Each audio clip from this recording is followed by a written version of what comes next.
Hello baratuanyana, tsatsing lena re tlo kena ka hara mebele ya rona. Re shebe hore na ho na le eng ha ile hantle ka hara mmele.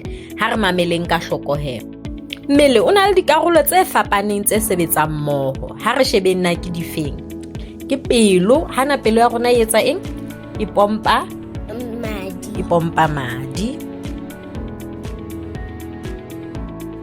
Mona ke matshwafo. Hana matshwafo a rona re thusa ho etsa eng? A re thusa hore re kgone ho hema. Tanko. Tsena ke dipheo baratuanyana, kidneys ka sekgowa. Di-kidney tsa rona, dipheo tsa rona di hlwekisa madi le mmele. Ena ke mpa. Mpa ya rona ke mo dijo di fihlelang teng pele. Empa ebe di a arohana, tse ding di ya ka lelaneng le leholo, tse ding di ya ka lelaneng le lenyenyana. Ebe qathi e a sila, e nka karolo ya dijo tseo mmele di hlokang, tse re sa di hlokeng e di ntshetsa ka ntle. Sena ke sebete, mme botalana bane ke nyoko.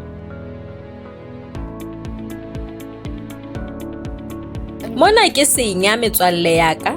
Senya se boloka mosese. Ha madi a qeta ho hlwekisa, a thusitswe ke dipheo, mosese o kena ka mona le ditshila tse ding. Bona ke boko. Boko ba rona ke bona bo laolang mmele wa rona kaofela. Ha re ikhopotseng he metswallenyana. Ke boko, matshwafo, pelo, dipheo, senya, sebete, mpa, malana. Ho lokile he metswallenyana, re tla bonana nakong e tlang. Ke mona mo re fumanehang teng marangrang a dikgokahano. Bye bye. Love you.